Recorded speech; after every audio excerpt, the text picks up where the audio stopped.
Hello everyone, welcome back to the channel. Today we're going to take a look at the vintage collection Cad Bane from the Book of Boba Fett.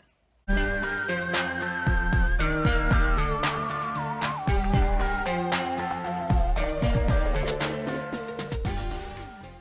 to the party, pal!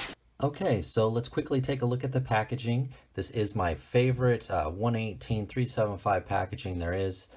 Very nostalgic for me.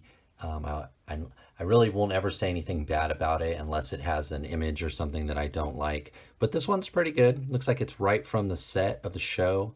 I love that it's a red pill with the name and the red behind him. Red in Star Wars usually symbolizes evil or bad, so I think this fits right in for this character.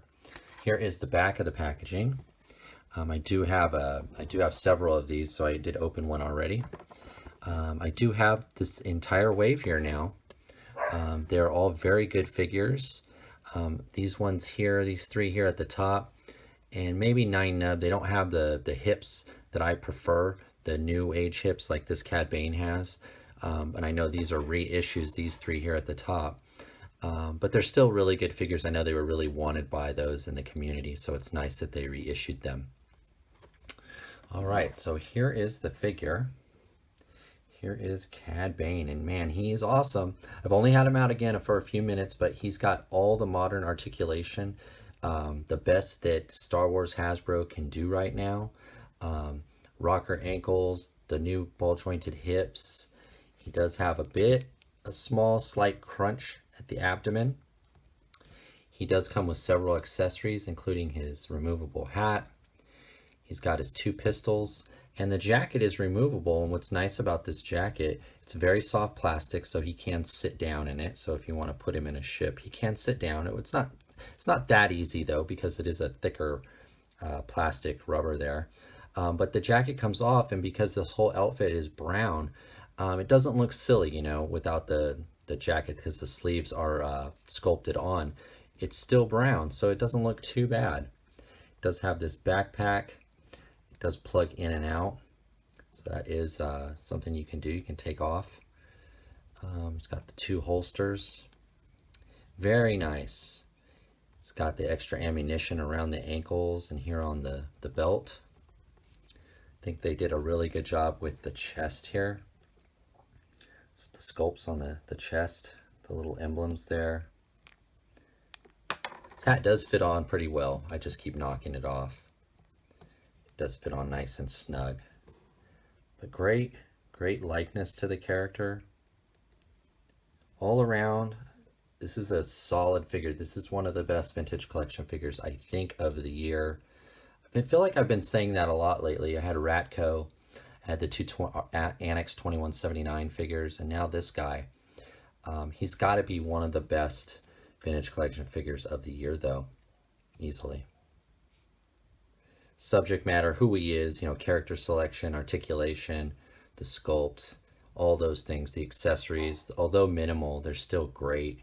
These pistols are awesome. Again, much like Ratco's gun, it's a blaster reimagined as, or I should say a revolver reimagined as a laser blaster. And it looks really good. Looks really good. Of course, it could use a little more paint detail, but otherwise, it's very nice. You can see there he's got his, I think he had much like Mandalorians, I think he had a flamethrower in one of these. One of them was a communicator. Very nice.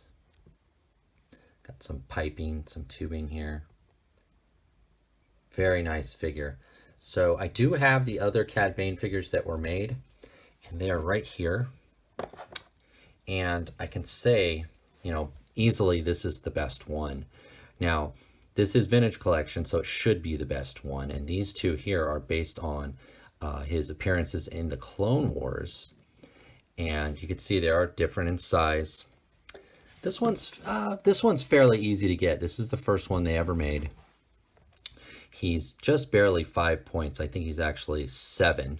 He does have a removable hat and 2 blasters.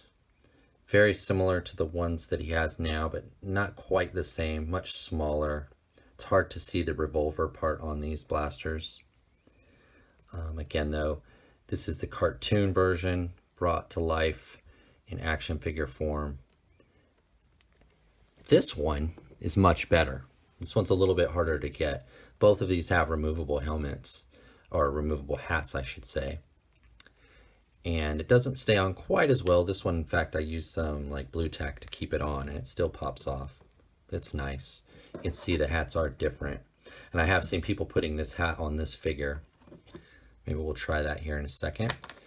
He does have a nice diaphragm joint, this one. What was special about this one was he had the added knee articulation, so he could sit on a speeder. This figure came single packed with Toto 360, his droid, and it also came on a speeder that I have right here.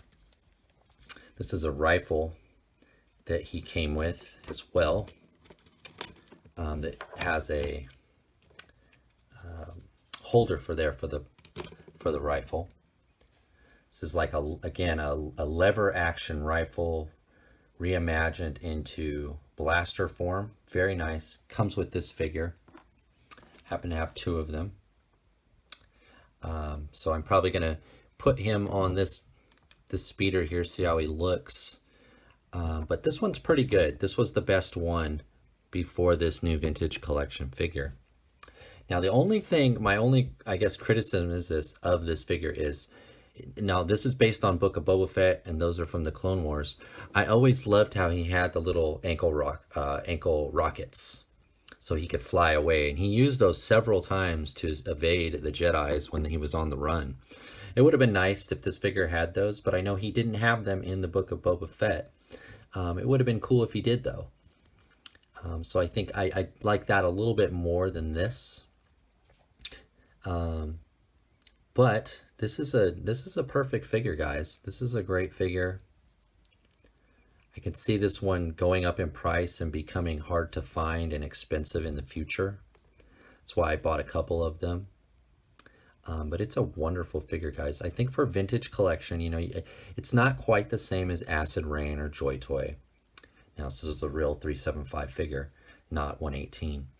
But this is about as good as it gets with vintage collection, with Hasbro, with Star Wars. Maybe a little bit more of a diaphragm joint, maybe a little better paint apps on the weapons. Maybe, just maybe, he could have came with Toto 360. I could see a lot of people going after this droid and placing him with this Cad Bane, because he was such a cool part of his gang. You know, he's very loyal to Cad Bane, even though Cad Bane wasn't really loyal to him. But this is a great figure, guys. I would grab one. I might even, you know, encourage you guys to grab a couple, because like I said, I think like Boba Fett, some of these figures in Star Wars Vintage Collection, they do go up in value, especially on the secondary market. When you try to go back a year or two later and grab one, it'd be best to grab this guy while he's at retail, if you can find him and get him at that retail price. All right, guys, so that is the video. Hope you liked the comparison between the other versions. But yeah, I wouldn't sleep on this one. Thank you for watching, guys. I'm going to take some photos now. I hope you'll stick around and watch those. See you next time.